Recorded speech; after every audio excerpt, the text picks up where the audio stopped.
بسم اللہ الرحمن الرحیم۔ یاد رہے کہ جمعۃ المبارک ہر مسلمان پر فرض ہے۔ جمعۃ المبارک کے کچھ مسائل ایسے ہیں کہ جن کا جاننا مسلمانوں کے لیے ضروری ہے، کیا ہے؟ ضروری ہے۔ ہمارے محبوب کریم صلی اللہ علیہ وسلم نے جہاں جمعۃ المبارک کے فضائل بیان فرمائے اور جمعہ کی تاکید فرمائی، وہاں کچھ چیزوں سے منع بھی فرمایا۔ یاد رہے کہ ہمارے محبوب کریم صلی اللہ علیہ وآلہ وسلم کی ذات پاک وہ شانوں والی ہے کہ جن کا قول فعل ہر لحاظ سے صادق اور امین ہے۔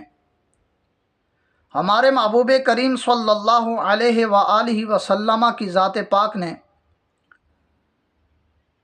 جمعۃ المبارک کے بہت سے فضائل بیان فرمائے اور کئی چیزوں سے منع بھی فرمایا۔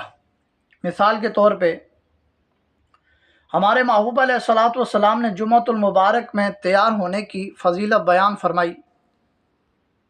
حضرت سیدنا سلیمان فارسی رضی اللہ تعالی عنہ سے روایت ہے، فرماتے ہیں کہ ہمارے محبوب کریم صلی اللہ علیہ وآلہ وسلم نے ارشاد فرمایا، اس کا مفہوم میں عرض کر دیتا ہوں کہ فرمایا جس نے جمعہ والے دن غسل کیا، خوشبو لگائی اور جو اس کے بس میں تھا جس طرح پاک صاف ہونا وہ ہوا، اور فرمایا پھر وہ نکلا اور جا کے دو بندوں کے درمیان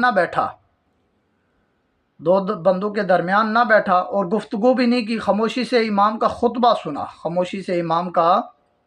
خطبہ سنا، فرمایا اس جمعے اور اس پچھلے جمعے کے درمیان جو بھی اس سے گناہ ہوئے وہ اس کی مغفرت ہو جائے گی۔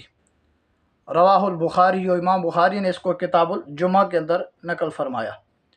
تو یہ پتہ چلا کہ جمعۃ المبارک میں یہ کتنی فضیلت ہے، غسل کر کے پھر خوشبو لگا کر پھر جا کے صف میں بیٹھنا، اور دو نمازی درمیان بیٹھے ہوں تو ان کے درمیان میں تھوڑی سی جگہ خالی ہو، پھر وہاں بھی نہ بیٹھے، اگر جگہ نہیں ہے تو جان بوجھ کے ان کے درمیان جا کے بیٹھ جانا، بلکہ یہ بھی ہمارے محبوب علیہ الصلوۃ والسلام نے کیا فرمایا؟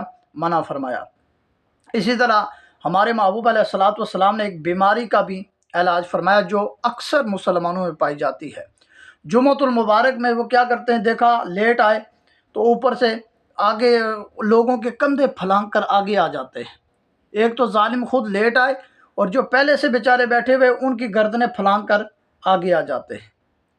تو یاد رہے کہ ایسے لوگوں کے لیے ہمارے محبوب علیہ السلام کا جامع ترمذی میں فرمان علی شان ہے، حدیث نمبر 513 ہے غالباً جامع ترمذی میں۔ ہمارے محبوب علیہ الصلوۃ والسلام کے فرمان علی شان کا مفہوم یہ ہے کہ فرمایا جس نے جمعہ والا دن لوگوں کی گردنیں پھلانگی وہ جہنم کی طرف اس نے پل بنایا۔ اگر اس کو اتخذا پڑھیں تو پل بنایا، اگر مجہول پڑھیں اتخذا پڑھیں تو پھر کیا بنے گا؟ فرمایا وہ پل بنا دیا جائے گا۔ دونوں طرح پڑھنا ٹھیک ہے، تو مجہول پڑھیں تو کیا بنے گا؟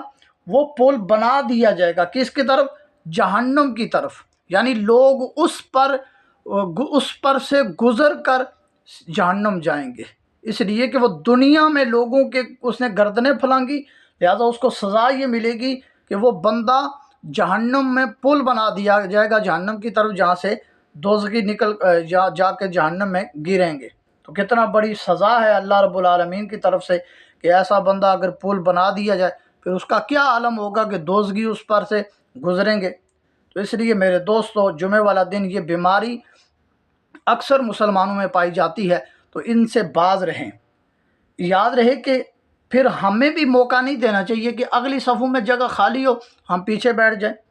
کوئی ایسے بھی سادے لوگ ہوتے ہیں جو جان بوجھ کے ان کو پتہ ہے کہ اگلی صف میں جگہ موجود ہے، لیکن اس کے باوجود یہ خود پچھلی صف میں بیٹھ جاتے ہیں، تو انہوں نے اپنی عزت خود بھی گنوائی ہے کہ لوگ ان کے کندھے پھلانگ کر آگے جاتے ہیں۔ تو ہمیں خوف خدا کرنا چاہیے، اگر غلطی سے پہلے آ ہی گئے تو کم از کم اگلی صف میں بیٹھیں۔ اللہ تعالی ہم سب کو یہ مسائل سیکھنے اور اس پر عمل کرنے کی توفیق عطا فرمائے۔